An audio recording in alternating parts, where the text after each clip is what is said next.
ஹல்லேலூயா. கரங்களை உயர்த்தி ஆண்டவருக்கு மகிமை செலுத்துவோம். ஹல்லேலூயா. ஆண்டவரும் இரட்சகருமாகிய இயேசு கிறிஸ்துவின் இனிய நாமத்தினாலே உங்களை வாழ்த்துகிறேன். கடந்த 9 மாதங்கள் தேவன் நம்மை கிருபையாய் பாதுகாத்தார், அற்புதமாய் நடத்தினார். இந்த புதிய மாதத்தை காண செய்து ஆண்டவர் சமூகத்திலிருந்து துவங்கும்படிக்கு கர்த்தர் கிருபை பாராட்டி இருக்கிறார். கர்த்தருக்கு மகிமை உண்டாவதாக. வேதத்தை எடுத்துக்கொள்வோம். இந்த மாதம் கர்த்தர் தந்த அருமையான ஒரு வார்த்தை எரேமியா தீர்க்கதரிசன புஸ்தகம் 29வது அதிகாரம். எரேமியா 29வது அதிகாரத்தின் 14வது வசனத்தை வாசிக்கிறேன். எரேமியா 29:14. நான் உங்களுக்கு காணப்படுவேன் என்று கர்த்தர் சொல்லுகிறார். நான் உங்கள் சிறையிருப்பை திருப்பி, நான் உங்களை துரத்திவிட்ட எல்லா ஜாதிகளிலும் எல்லா இடங்களிலும் இருந்து உங்களை சேர்த்து, நான் உங்களை விலக்கி இருந்த ஸ்தலத்துக்கு உங்களை திரும்பி வர பண்ணுவேன் என்று கர்த்தர் சொல்லுகிறார். கரங்களை உயர்த்தி ஆமென் சொல்லுவோம். கர்த்தர் இந்த மாதம் தருகிற வார்த்தை அந்த முதல் லைன் தான். நான் உங்களுக்கு காணப்படுவேன், நான் உங்களுக்கு காணப்படுவேன். கடந்த வாரத்தில் இந்த வார்த்தை ஆவியானவர் ஆமென். கடந்த வாரம் என்று சொல்லும் போது சனிக்கிழமை இரவு ஒரு 12:30 மணி இருக்கும். ஆராதனைக்காக ஜெபித்து படுத்துட்டேன். அதுக்கப்புறம் எழுப்பி விட்டு ஆண்டவர் இந்த வேத வார்த்தையை பார்க்க வைத்தார். கர்த்தர் எதை சொல்லணும்னு விரும்புகிறாரோ அதை நமக்கு தெரியப்படுத்துகிற தேவன். நான் உங்களுக்கு காணப்படுவேன். I will be found by you. ஆமென். இன்னொரு மொழிபெயர்ப்பில் எப்படி சொல்லப்பட்டிருக்கிறது? I will let you find me. அதாவது நீ என்னை பார்க்கும்படி செய்வேன் என்று கர்த்தர் சொல்லுகிறார். ஆமென் சொல்லுங்க பார்க்கலாம். அதாவது அவர் இருக்கிற வண்ணமாகவே நாம் இப்ப பார்க்க முடியாது. அது எப்பதான் பார்க்க போறோம் தெரியுமா? ஆமென். அது எப்ப பார்க்க போறோம் அப்படின்னா கர்த்தருடைய வருகை நாளிலே அவர் இருக்கிற வண்ணமாகவே பார்க்க போகிறோம். ஆனால் இப்பொழுது கர்த்தர் சொல்ல விரும்புகிற காரியம், ஆண்டவர் வேதத்தில் அவருடையவர்களை சந்தித்த தருணங்கள் ஆதியாகமம் முதல் வெளிப்படுத்தின விசேஷம் வரைக்கும் நம்மால் பார்க்க முடியும். எல்லா தேவ பிள்ளைகளும் ஒரு இடத்துல தேவனால் சந்திக்கப்பட்டிருப்பார்கள். ஆபிரகாமுக்கு தேவன் தம்மை எப்படி காண்பித்தார் என்றால் சர்வ வல்லவராக காண்பித்தார். அதனால் அவன் விசுவாசத்தில் வல்லவனானான். மோசேக்கு கர்த்தர் தம்மை எப்படி காண்பித்தார் என்றால் இருக்கிறவராகவே இருக்கிறேன் என்று தம்மை காண்பித்தார், இருக்கிறவராக காண்பித்தார். அதனால் மோசே தேவ சித்தம் செய்ய புறப்பட்டான். தாவீதுக்கு கர்த்தர் தம்மை எப்படி காண்பித்தார் என்று தாவீது கிட்ட கேட்டா சொல்லுவாரு, ஆமென், எனக்கு அவரை எப்படி காண்பித்தார் தெரியுமா? மெய்ப்பராக காண்பித்தார். அதனால தாவீது பயம் இல்லாமல் பயணித்தான். மரண இருளின் பள்ளத்தாக்கிலே ஆமென் நான் பயப்படேன் என்று சொல்லுகிறான். பயம் இல்லாமல் பயணித்தான். யோபுவுக்கு கர்த்தர் தம்மை உயிரோடு இருக்கிறவராக காண்பித்தார். எனவே அவன் இழந்த அனைத்தையும் திரும்ப பெற்று கொண்டார். கர்த்தருக்கு தெரியும் நமக்கு தேவன் தம்மை எப்படி காண்பிக்க வேண்டும் என்பதை அவர் அறிவார். என் விசுவாச வாழ்க்கையாகட்டும், தேவ சித்தத்துக்கு உட்பட்ட காரியமாகட்டும், என் வாழ்க்கையில நான் பயப்படுகிறதுக்கெல்லாம் என் எல்லா பயத்துக்கும் நீங்களாகி வாழ்கிற விஷயமாகட்டும், இழந்த அனைத்தையும் திருப்பி பெற்றுக் கொள்ளுகிற காரியமாகட்டும், எனக்கு ஒன்று தெரியும், தேவன் தம்மை எனக்கு காண்பிக்கும் போது என்னுடைய எல்லா சிறையிருப்பும் மாறும். ஆமென் சொல்லுங்க பார்க்கலாம். 139:8 சங்கீதக்காரன் சொல்லுகிறான், நான் வானத்திற்கு ஏறினாலும் நீர் அங்கே இருக்கிறீர், நான் பாதாளத்தில் படுக்கை போட்டாலும் நீர் அங்கேயும் இருக்கிறீர். இந்த மாதம் ஆமென் இங்க இந்த வார்த்தையை சமீபத்திலும் தூரத்திலிருந்து அநேகர் கேட்கிறீங்க. ஆமென். ஆண்டவரே, நான் உங்களை பார்க்கணும் ஆண்டவரே. இந்த மாதத்தினுடைய ஃபர்ஸ்ட் பிரேயரே எதுவா இருக்கணும் தெரியுமா? நான் உங்களை பார்க்கணும். இனி உங்களை பார்த்தாதான் சால்வா. ஆமென். கிதியோனுக்கு ஆண்டவர் அவரை காண்பித்து தான் அவனை நடத்த வேண்டும் என்ற அவசியம் இல்லை. ஆமென். ஆனால் கர்த்தர் அந்த இடத்துல அவனுக்கு தம்மை காண்பிக்கிறார். ஆமென். அவன் என்ன சொல்லுவான் தெரியுமா? ஐயோ, நான் அவரை பார்த்துட்டேன், நான் சாகதான் போறேன். இல்ல, கர்த்தர் தம்மை நமக்கு காண்பிக்கிறது நம்ம கதையை முடிக்கிறதுக்கு இல்ல, நம்முடைய கதையை மாற்றி எழுதுவதற்கு. இதுவரை எழுதப்பட்ட ஸ்டோரி என்ன கிதியோனே? நான் சம்பாதிப்பேன், மீதியானியர் தூக்கிட்டு போவாங்க. நான் சம்பாதிப்பேன், மீதியானியர் தூக்கிட்டு போவாங்க. ஸ்டோரி கர்த்தர் மாற்றி எழுத போகிறார். ஆமென். ஆண்டவரே, அதனாலதான் இங்க சொல்லப்பட்டிருக்கிறது, நீங்கள் முழு இருதயத்தோடும் என்னை தேடினால், என்னை தேடுகையில் கண்டுபிடிக்கப்படுவீர்கள் என்று 29:13 எரேமியாவிலே சொல்லப்பட்டிருக்கிறது. முழு இருதயத்தோடு. அப்படி தேடுகிற ஒரு நபர் தான் யார் அப்படின்னா தாவீது. அந்த தாவீது சொல்லுகிறார், நான் வானத்தில் ஏறினாலும் நீர் அங்கே இருக்கிறீர், நான் பாதாளத்தில் படுக்கை போட்டாலும் நீர் அங்கேயும் இருக்கிறீர். 2 அனுபவங்கள் இங்கே சொல்லப்பட்டிருக்கிறது. ஒன்று உயரமான அனுபவம், இன்னொன்று மிக மிக தாழ்வான அனுபவம். அதாவது இந்த உயர்ந்த நிலையில் இருக்கும்போது நமக்கு காணப்படுகிற அநேகரை நாம் இந்த தாழ்ந்த நிலைக்கு போகும்போது காண முடியாது. சிலர் நம்ம ஒண்ணு இல்லாம இருக்கும்போது நம்மளை சுத்தி இருப்பாங்க. நம்முடைய வாழ்க்கையில உயர்வு வந்ததும் ஆட்டோமேட்டிக்கா வெளியே போயிருவாங்க. ஆனால் தாவீது சொல்லுகிறான், நான் வானத்திற்கு ஏறினாலும் சரி, பாதாளத்தில் படுக்கை போட்டாலும் சரி, எனக்கு தென்படுகிற ஒரே ஒருவர் தான் உண்டு, என் மேய்ப்பராயிருக்கிற, என் கர்த்தராயிருக்கிற என் ஆண்டவர். ஹல்லேலூயா. மேலே வானத்தில் ஆனாலும் பூமியில் ஆனாலும் நீர் இருக்கிறீரப்பா, நீங்க இருக்கிறீங்க. அப்போ உயர்வும் அவனை பாதிக்காது, தாழ்வும் அவனை பாதிக்காது. நான் வானத்துக்கு ஏறும்போது, அதாவது என் வாழ்க்கையில் ஒரு உயர்வு வரும்போது கர்த்தர் காணப்படவில்லை என்றால் அந்த உயர்வு என்னை பாதிக்கும். நான் ஒரு தாழ்ந்த நிலை தள்ளப்படும் போது கர்த்தர் காணப்படவில்லை என்றால் அதுதான் என்னுடைய கடைசியா இருக்கும். ஆமென். உயர்வோ தாழ்வோ ஆண்டவர் காணப்படும் போது அது நம்மை பாதிக்காது. இந்த காலை வேளையில் என்னை கேட்டுக்கொண்டிருக்கிற ஒவ்வொருடைய உள்ளம், ஆண்டவரே, ஆமென், உங்களை பார்க்கணும். ஆமென். ஆண்டவர், விசுவாசத்தில் நான் தொய்யும் போது நான் உங்களை சர்வ வல்லவராக பார்க்க விரும்புறேன். ஆமென். இனி என் வாழ்க்கையில தேவ சித்தமா நான் எம்மாத்திரம் இதெல்லாம் என் வாழ்க்கையில சான்ஸே இல்லை என்கிற எண்ணம் வரும்போது நான் உம்மை இருக்கிறவராக காண விரும்புகிறேன். மரண இருளின் பள்ளத்தாக்கு வரும்போது நான் உம்மை மெய்ப்பராய் பார்க்க விரும்புகிறேன். ஆமென். ஒவ்வொரு சூழ்நிலையில தேவன் தம்மை தம்முடையவர்களுக்கு எப்படி காண்பிக்க வேண்டுமோ அப்படி காண்பித்ததுனால அவங்க எல்லாரும் ஜெயித்து எபிரேயர் 11 இடம் பெற்றார்கள். அந்த வரிசையில இடம்பெற அழைக்கப்பட்ட தேவ பிள்ளைகள் தான் நாம. கர்த்தர் நமக்கு தருகிற வாக்கு சத்தம் தான், நான் உனக்கு காணப்படுவேன். ஆமென். சொல்லுங்க பார்க்கலாம்.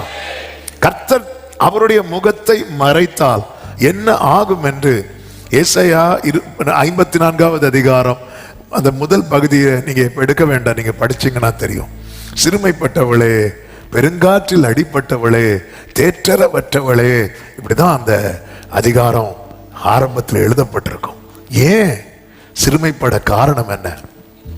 பெருங்காற்றில் அடிக்கப்பட காரணம் என்ன? தேற்றரவு அற்றவளாக காரணம் என்ன? ஆண்டவர் சொல்லுகிறார், நான் இமைப்பொழுது என் முகத்தை உனக்கு மறைத்தேன்.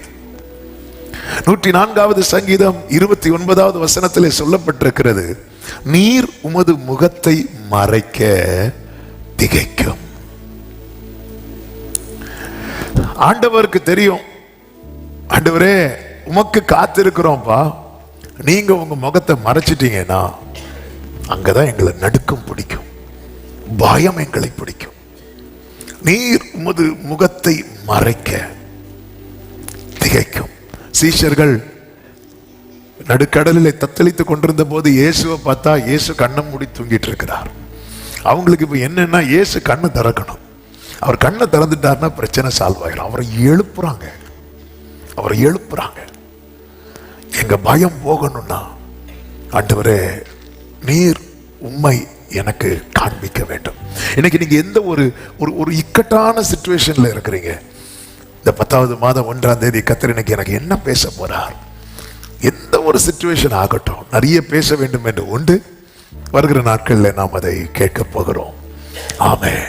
ஆதியாக முதல் வெளிப்படுத்தின விசேஷம் வரைக்கும் ஆமென் நம்ம இதை பார்க்க முடியும்.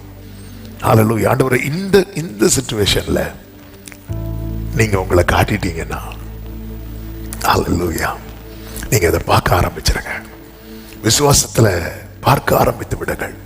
இஸ்ரவேலர்கள் எகிப்திலிருந்து வெளியே வந்த போது கர்த்தரை எங்க பார்க்கறாங்க அப்படின்னா மேக ஸ்தம்பத்துல பார்க்கறாங்க, அக்கினி ஸ்தம்பத்துல பார்க்கறாங்க. ஆண்டவர் பார்த்துட்டாங்கல்ல, எகிப்து பிரச்சனை சால்வ் ஆகுது, புதிய டோர் ஓப்பன் ஆகுது. ஆமென். ஆண்டவரே நான் உங்களை பார்த்துட்டேன்னா நான் இத்தனை வருடம் பட்ட கஷ்டங்கள் எல்லாம் ஒரு முற்றுப்புள்ளி வைக்கப்பட்டு எனக்கு ஒரு புதிய வாசல் திறக்கப்படும். நம்புறவங்க மட்டும் கரங்களை தட்டி ஆமென் என்று சொல்லி தேவனுக்கு ஹல்லேலூயா. ஏசாயா 33வது அதிகாரத்தில் ஒரு அருமையான வார்த்தை சொல்லப்பட்டிருக்கிறது. அதனுடைய 17வது வசனத்தை பாருங்கள். ஏசாயா 33வது அதிகாரம் 17வது வசனம். உன் கண்கள் ராஜாவை மகிமை பொருந்தினவராக காணும். கைகளை உயர்த்தி ஆமென் சொல்லுங்க பார்க்கலாம். உன் கண்கள் ராஜாவை மகிமை பொருந்தினவராக காணும். எந்த ராஜா? சரித்திரத்துக்குள்ள நாம் போகவில்லை, ஆனால் ஆவியானவர் இதை எழுதினதுனால அவரே அதே அதிகாரத்தில் எழுதி வைத்திருக்கிறார். அதனுடைய 22வது வசனத்துல கர்த்தர் நம்முடைய நியாயாதிபதி, கர்த்தர் நம்முடைய நியாய பிரமாணிகர். அடுத்த வார்த்தை எல்லாரும் சேர்ந்து சொல்லுங்க, கர்த்தர் நம்முடைய ராஜா. சத்தமா ஆமென் சொல்லுங்க பார்க்கலாம். அவர் நம்மை ரட்சிப்பார். இனி அதே 17வது வசனத்துக்கு வாருங்கள். உன் கண்கள் ராஜாவை மகிமை பொருந்தினவராக காணும். அடுத்த வார்த்தை, தூரத்தில் உள்ள தேசத்தையும் பார்க்கும். தூரம்னாலே எட்டாதது, தூரம்னாலே தென்படாதது. ஆனா ராஜாவை நீ பார்த்துட்டேன்னா உனக்கு எட்டாதது, உனக்கு தென்படாதது, நீ இதுவரை பார்க்காததை உன் கண்கள் காணும். ஹல்லேலூயா. அது மட்டுமல்ல, அடுத்த வசனத்தில் என்ன சொல்லப்பட்டிருக்கிறது பாருங்கள். உன் மனம் பயங்கரத்தை நினைவு கூறும்.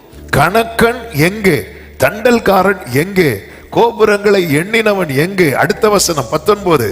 உனக்கு விளங்காத பாஷையும் அரிதற்கரிய ஒரு விதமான பேச்சையும் உடைய அந்த குரூர ஜனங்களை இனி காணாய். ஆமென். ஹல்லேலூயா. அப்ப தேவனை நம்ம காணும் போது சிலதை கர்த்தர் காணவே விட மாட்டார், சிலதை கர்த்தர் பார்க்க வைப்பார்.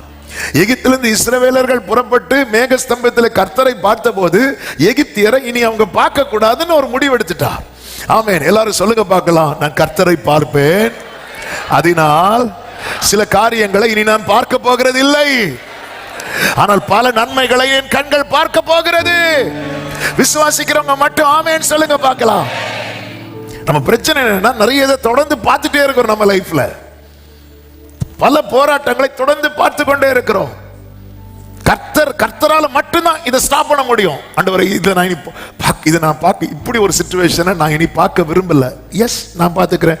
காலத்தையும் சமயத்தையும் மாற்றுகிறவர் கர்த்தர். உன் கண்கள் ராஜாவை மகிமை பொருந்தினவராக, ஆமே, அவருடைய பியூட்டிய, அவருடைய மகத்துவத்தை நீ பாப்ப பாரு.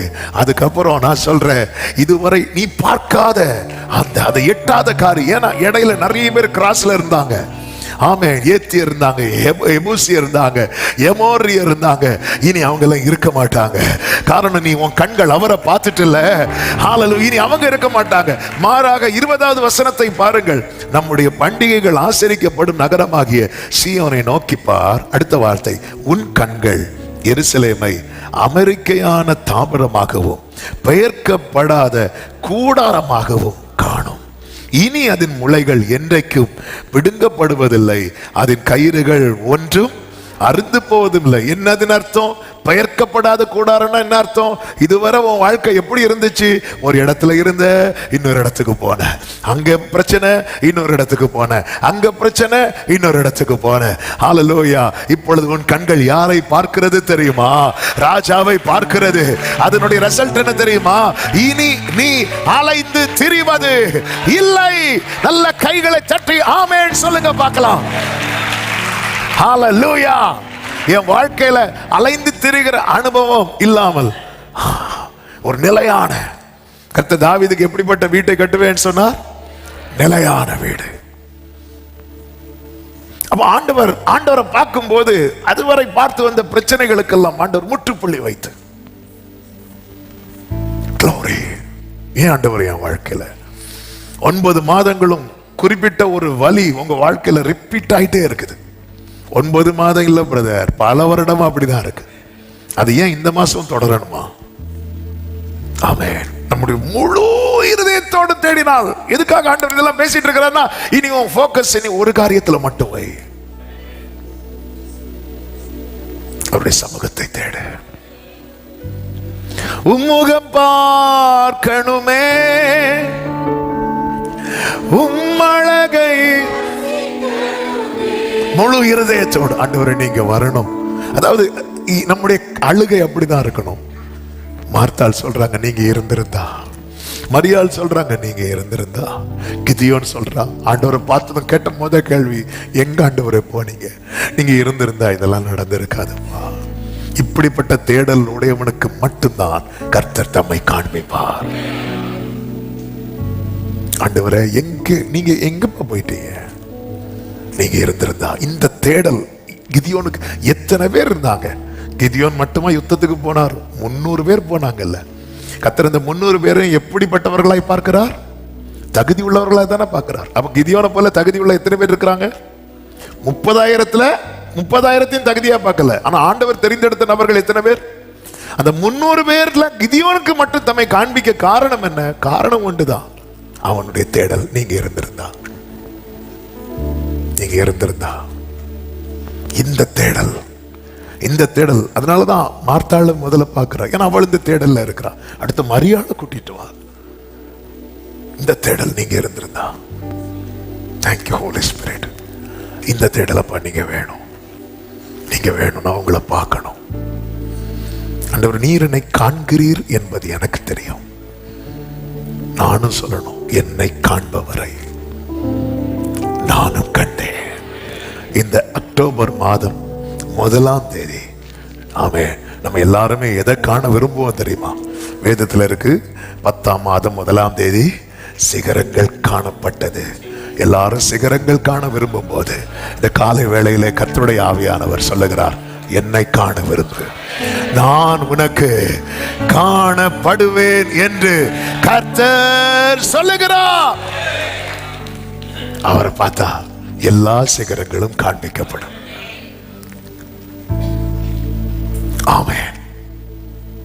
சிகரங்கள் காணப்பட என்ன நடந்தா போதும் தெரியுமா? ஒரு காற்று வீசினா போதும்.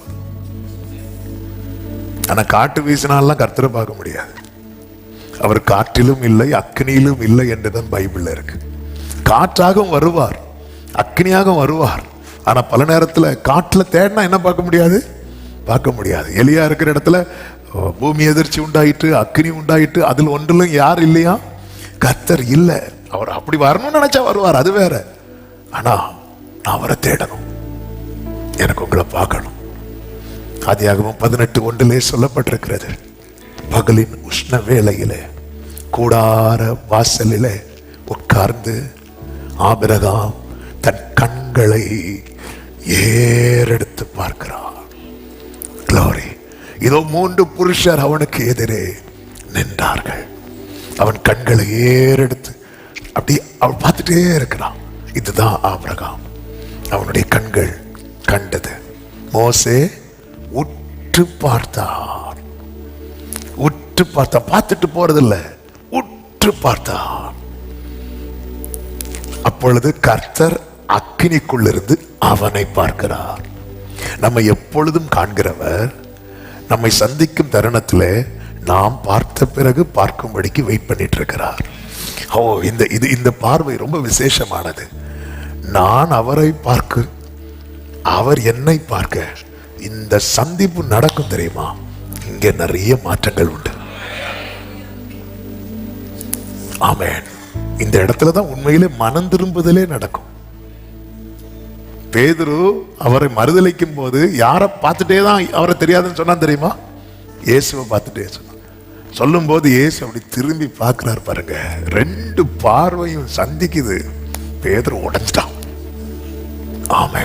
வாழ்க்கையில உண்மையான மனம் திரும்புதல், உண்மையான ரட்சிப்பு சந்திக்கிற இடம்.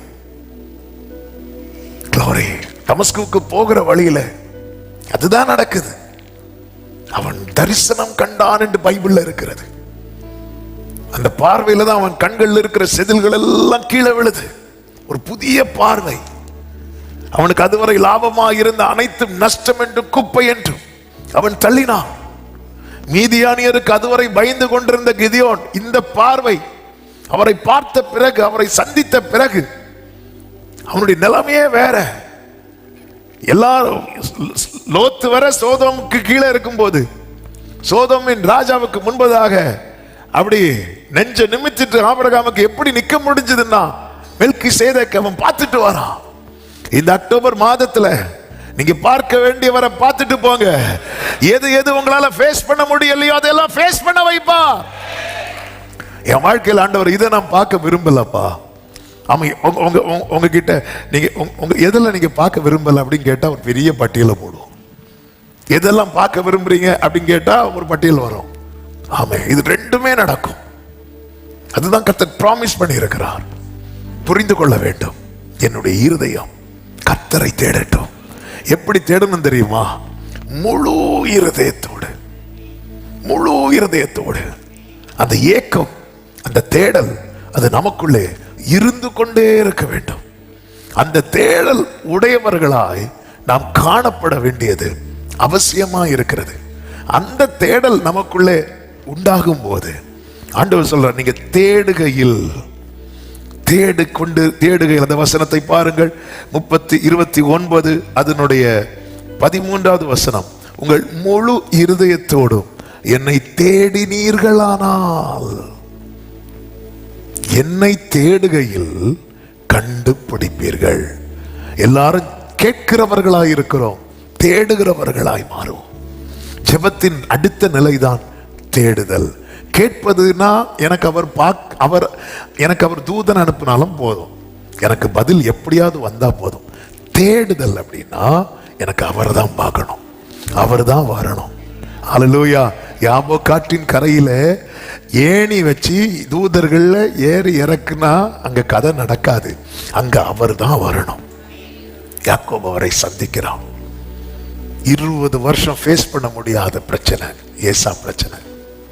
20 ஏசா என்னைக்கு இருந்தாலும், என்னைக்குனாலும் ஏசா பிரச்சனை எனக்கு இருக்கதான் செய்யும். கர்த்தரை ஃபேஸ் பண்ணா பாருங்க. இத்தனைக்கும் 20 வருஷத்துக்கு முன்னாடி யாக்கோபு தனியா தான் இருந்தான். ஆனா இப்பொழுது யாக்கோபுக்கு வேலைக்காரங்கள்லாம் இருக்கிறாங்க, 2 பரிவாரங்கள் இருக்கு. ஆனாலும் ஃபேஸ் பண்ண முடியல. நம்ம ஒண்ணு இல்லாத போது ஃபேஸ் பண்ணாத பல பிரச்சனைகளை இன்னைக்கு எல்லாம் இருக்கும் போதும் ஃபேஸ் பண்ண முடியல. ஆமென். இன்னும் சொல்ல வேண்டுமானால், யாக்கோபு முதல்ல ஏசா ஃபேஸ் பண்ண முடியாம ஓடுனால, அப்போ அவனுக்கும் ஆண்டவருக்கும் சம்மந்தம் கிடையாது. இப்போ ஆண்டவர் அவனை சந்திக்கிறார், பேசுகிறார், எல்லாம் உடன்படிக்கையை கொடுக்கிறார், வாக்குத்தத்தம் கொடுக்கிறார், எல்லாமே இருக்கு. இருந்தும் ஃபேஸ் பண்ண முடியல. இனி ஃபேஸ் பண்ணணும்னா ஒரே வழிதான் இருக்கு. என்ன? நீ அவரை ஃபேஸ் பண்ணணும். நீ அவரை ஃபேஸ் பண்ணணும். நீ அவரை ஃபேஸ் பண்ணணும். அப்பதான் ஆண்டவர் கேட்பார்ல, நீ உன் பேர் என்ன அப்படின்னு. யாக்கோபு உண்மையிலேயே தான் யார் என்பதை உணர்ந்த டைம் அது. நான் ஆண்டவரை சந்திக்கும் போதும் உண்மையிலே நான் யாரு, நான் எந்த சிச்சுவேஷன்ல இருக்கிறேன் என்பதை தான் யார் என்கிறதை உணராததுனால தானே அவன் ஈசாக்குக்கு முன்னாடி என்ன சொல்லுவாரு? ஏசா என்பான். நம்மை குறித்த உணர்வு இல்லாததுனால நாம் நம்மை குறித்து நம்ம நினைக்கிறது எல்லாமே தப்பு. நான் மேற்கொள்ளுவேன். பேதுரு சொல்வார்ல, நான் உம்மோடு கூட காவலிலும் வர ரெடியா இருக்கிறேன் அப்படிமா. யாக்கோபு ஈசாக்கை விட்டு வெளியே வந்ததும் செஞ்ச முதல் வேலை என்னவா இருக்குன்னு நினைக்கிறீங்க? யாக்கோபு ஈசா கிட்ட எப்படி போவான்? ஏசாவா எப்படி போவான்? ஆபரேஷன் பண்ணிட்டா. அப்போ ஏசாவின் வஸ்திரத்தை போட்டுட்டு போவோம். அப்ப ஈசாக்கு விட்டு வெளியே வந்ததும் யாக்கோபு என்ன செஞ்சிருப்பாரு? ஏசாவின் வஸ்திரத்தை கழட்டி வைப்பான். இதுதான் நடக்கும். நம்ம ஆண்டவர் சமூகத்துல இருந்து அப்படி சொல்லுவோம், ஆண்டவரே நான் உம்மோடு கூட என்ன வந்தாலும் செய்வேன். வெளியே போனதும் அந்த ட்ரெஸ் கலந்துரும், நிக்க முடியாது. நம்ம தேவ சமூகத்துல ஏசாவா தான் நின்றுட்டு இருக்கிறோம். இங்க வந்து ஆண்டவர் என்ன, நான் பரிசுத்தமாய் வாழ்வேன், நான் அப்படி வாழ்வேன், நான் இப்படி செய்வேன், உம்மோடு கூட காவலிலும் ட்ரெஸ் கலந்துட்டு என்னெல்லாமோ நிக்கிறோம். முடியல. எப்படி? அதனால ஃபேஸ் பண்ண முடியல. ஈசாக்கை விட்டு அந்த தகப்பனுடைய பிரசனத்தை விட்டு போனதும் யாக்கோபு என்ன நினைச்சிட்டு அது கலந்துட்டு, அவ்வளவுதான். ஆமே. நம்ம எல்லாம் ஆலயத்துல வந்து நம்மளை வந்து ரொம்ப அப்படி காட்டிட்டு இருக்கிறோம். ஜெப நேரத்தில் அப்படி காட்டுவோம். நம்மள பிரேயர் டைம் முடிஞ்சதும் கலந்துரும் அந்த ட்ரெஸ், அந்த வேஷம் கலந்துரும். ஆமே. சில நேரத்தில் பார்த்தா நம்மள மாதிரி விசுவாசிங்க யாருமே இருக்காதுன்னு தோணும். ஆனா அப்படியே இன்னொரு டைம் பார்த்தா அந்த விசுவாசத்துக்கு ஒரு ஒரு ஒரு சின்ன அம்சம் கூட நம்ம கிட்ட இருக்காது. இதனாலதான் நம்மளால நிறைய ஃபேஸ் பண்ண முடியல. இது மாறணும்னா நீ ஒருத்தரை ஃபேஸ் பண்ணணும். ஹல்லேலூயா. ஆமென். நீ அவரை ஃபேஸ் பண்ணிட்டேனா நீ ஏசாவை ஃபேஸ் பண்ணுவ. அந்த பிரச்சனை அதோட முடிஞ்சது. இந்த காலை வேளையில ஆண்டவரே, என் வேஷங்கள் எல்லாம் உங்களை விட்டு போனதுக்கு அப்புறம் எல்லாம் உங்க முன்னாடி கலந்துட்டுனா நான் வெளியே போய் ஏமாற மாட்டேன். நான் சொல்றது எத்தனை பேருக்கு புரியுது? ஆண்டவர் சமூகத்துல வேஷம் கலந்துடட்டும். மார்க்கு சுவிசேஷத்துல இருக்கு, டைம் ஆயிட்டு எடுக்க வேண்டாம். இயேசு பஸ்கா ஆசரித்து அதுக்கப்புறம் இயேசுவை பிடிக்க வருவாங்க தெரியுமா? பிடிக்க வரும்போது சீஷர்கள் எல்லாம் ஓடுவாங்க, ஒரு வாலிபனும் ஓடுவானாம். அவன் ஒரு துப்பட்டி ஒரு லுங்கியை போர்த்துட்டு ஓடிட்டு இருப்பான். அவனை பிடிச்சதும் ட்ரெஸ்ஸு வந்துடும். பைபிள் என்ன சொல்லியிருக்கு தெரியுமா? அவனுக்கு உள்ள ஒண்ணுமே இல்லை, வெறும் மேலே உள்ள யார் பார்க்க போறா அப்படின்னு சொல்லிட்டு மேலே மட்டும் ஒரு துணியை போட்டுட்டு வந்தான். பிரச்சனைன்னு வந்ததும் அந்த ட்ரெஸ்ஸு உருவிட்டாங்க. அதை அவன் போட்டுட்டு ஓடுறான். பைபிள் அது தெளிவா எழுதி இருக்கு. ஆமாம். அதை இப்போ எடுத்து அது ரெஃபரன்ஸ் எனக்கு தெரியல, மார்க் சுவிசேஷத்தில் இருக்கிறது. பார்த்தா சொல்லுங்க. 14:52 பாருங்க. 51 52 பாருங்க. 50 பாருங்க. எல்லாரும் அவரை விட்டு ஓடி போனார்கள். ஒரு வாலிபன், அது யாருன்னு பேர் போடல ஆண்டவர், பாத்தீங்களா? கேவலப்படுத்தல. ஆமென். ஒரு வாலிபன் ஒரு துப்பட்டியை மாத்திரம், துப்பட்டினா லுங்கின்னு வச்சுக்கோங்களேன், தன்மேல் போர்த்து கொண்டு அவர் பின்னே போனான். அவனை பிடித்தார்கள். அவன் தன் துப்பட்டியை போட்டுவிட்டு நிர்வாணமாய் அவர்களை விட்டு உள்ளவன இல்ல. ஆமே. இவர் கூட இவ்வளவு நாள் ஃபாலோ பண்ணிட்டு இருந்தான் பாருங்க. எந்த சீசன் தான் தெரியல. ஆமே. இவ்வளவு நாள் இருந்தான். அவருக்கு முன்னாடி வச்சு நான் ஆவிக்குரிய கண்ணோட்டத்தோடு இதை சொல்றேன். நம்ம எல்லாம் ஆண்டவர்கிட்ட அவன் எப்படி இருக்கிறான் தெரியுமா? துப்பட்டியை போட்டுட்டு இருக்கிறான். ஆனா இன்னொரு பிரச்சனைன்னு வரும்போது, இவனை பெரிய விசுவாச வீரன் சொன்னீங்க, துணியை பிடிச்சதுமே சரண்டர் ஆயிட்டான்.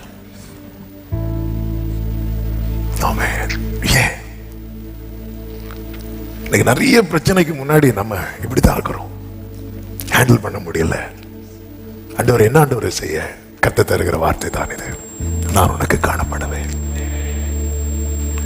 நீ முழு இருதயத்தோடு, எரேமியா 29:13, நீங்கள் உங்கள் முழு இருதயத்தோடு என்னை தேடுவீர்களானால், என்னை தேடுகையில்.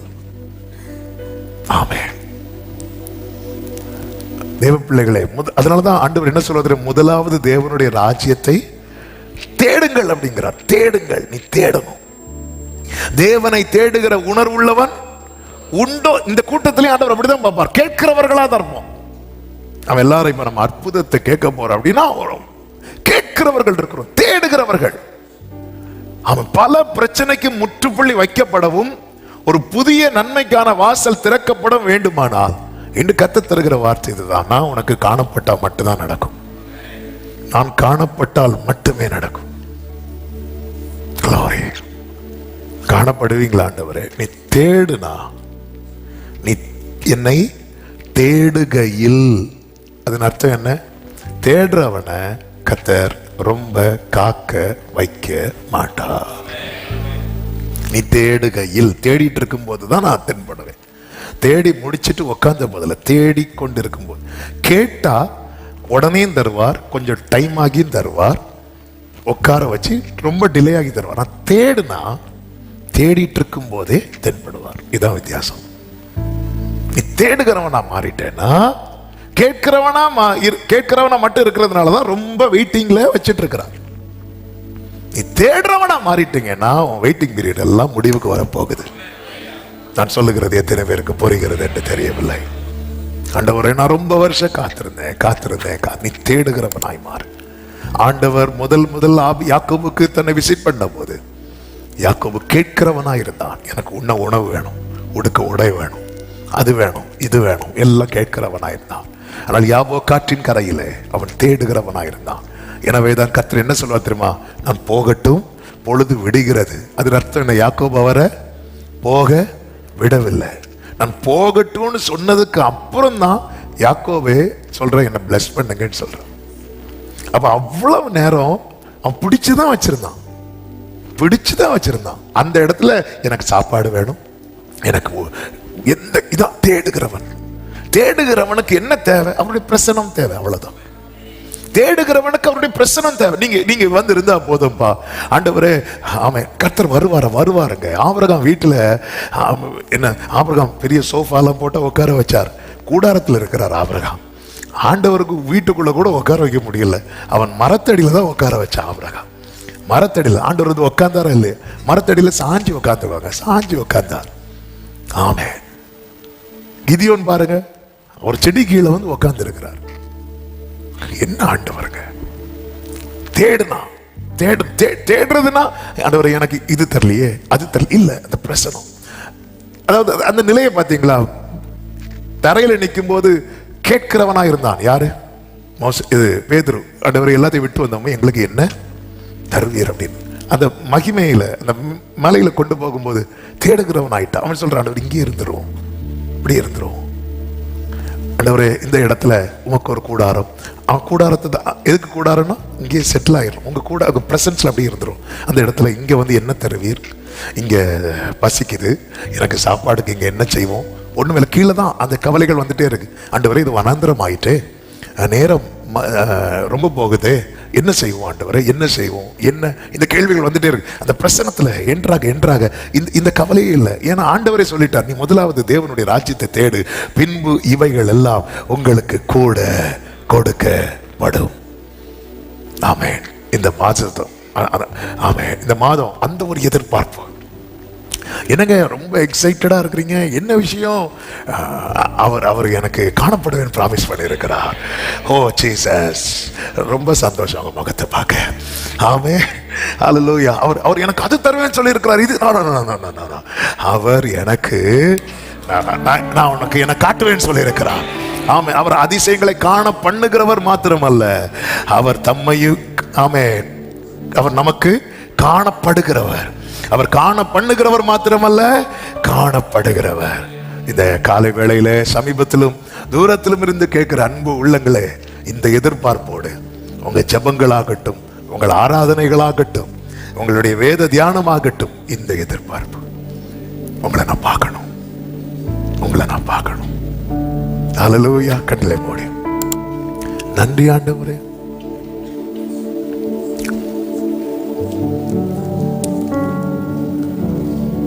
Thank you, Holy Spirit. நன்றி ராஜா. Oh Jesus,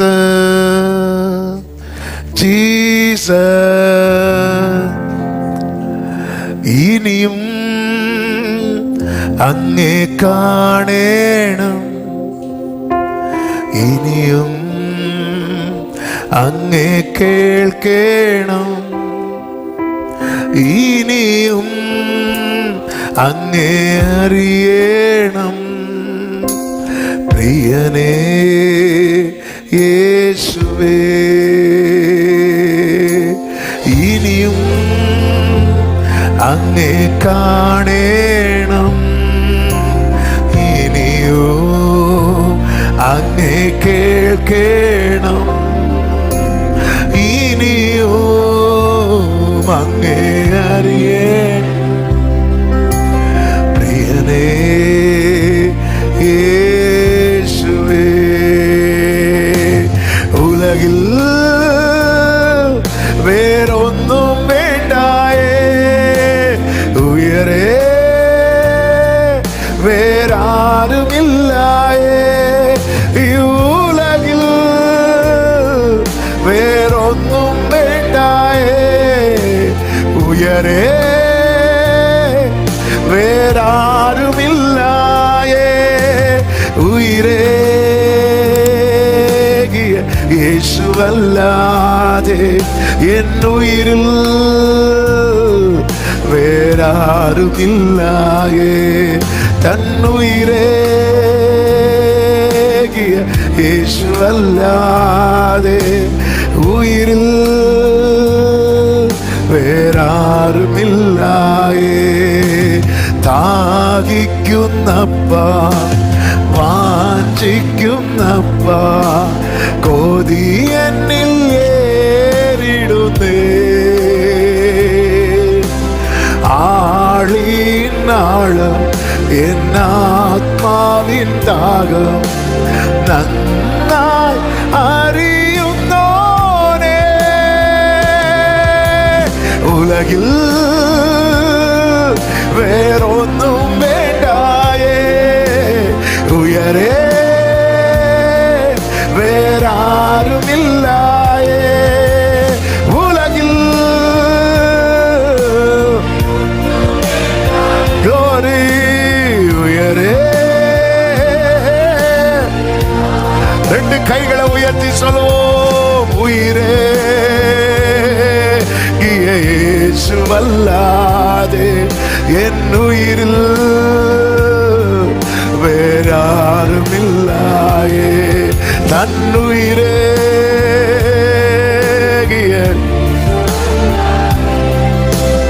உயிரே.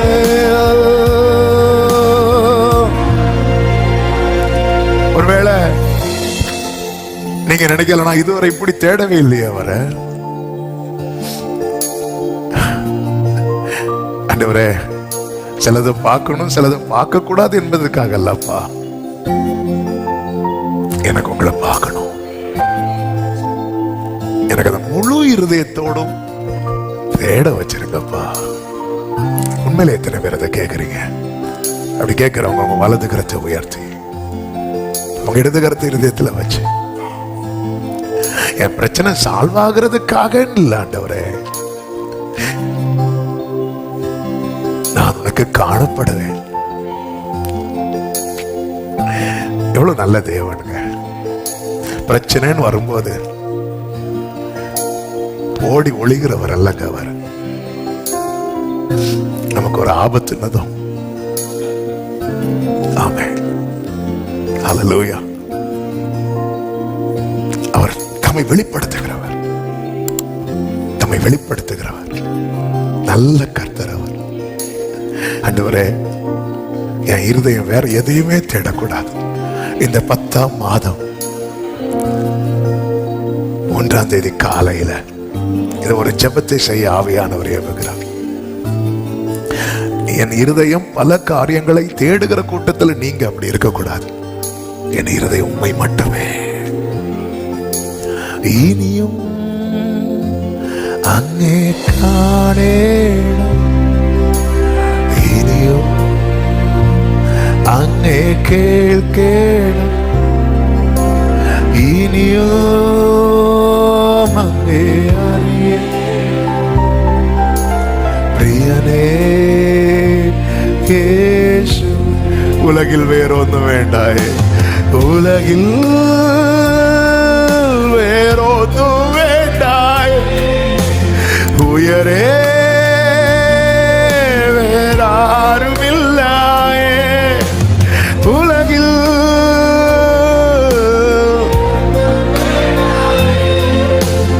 உயரே ஆமென் உயிரேகிய இயேசுவல்லாத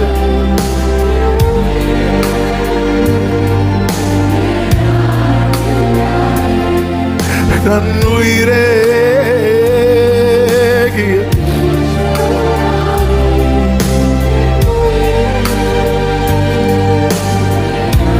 பரிசுத்த பிதாவே, நல்ல தகப்பனே, உங்க பிரசன்னத்துக்காக நன்றி. இந்த புதிய மாதத்தின் கால வேளையில் உங்க சமூகத்தில் எங்களை அழைத்து கொண்டு வந்து பாட துதிக்க ஆராதிக்க வைத்த அன்புக்காக ஸ்தோத்திரம். தகப்பனே, எங்களோடு பேசி நீ தந்த நல்ல வார்த்தை. நீர் ஆண்டவரே உம்மை எங்களுக்கு காண்பிக்க விரும்புகிறீர். நாங்க பல நேரத்துல உம்முடைய நன்மையை தான் பார்க்க விரும்பினோமே தவிர மோசையை போல இன்னும் அதை உற்று பார்க்க தவறிவிட்டோம். ஆண்டவரே ஆண்டவரே உங்களை பார்க்கணும். ஹல்லேலூயா. இந்த பகலின் உஷ்ண வேளையில ஆபிரகாமுக்கு உம்மை பார்க்க முடியுமானா? அந்த ஒரே பர்வதத்துல மோசேக்கு உம்மை பார்க்க முடியுமானா? மீதியானியருக்கு பயந்து ஆலைக்கு சமீபமாய் போரடிக்கிற இடத்துல கிதியோனுக்கு உம்மை பார்க்க முடியுமானால், 7 மடங்கு அக்னியிலே சாத்ராக் மேஷாக் ஆபேத்நேகோவுக்கு உம்மை பார்க்க முடியுமானால், ஆண்டவர் நீர் ஆண்டவர் எங்களை பார்க்க வைக்கிற தேவனப்பா. உங்களை பார்த்தா போதும்பா.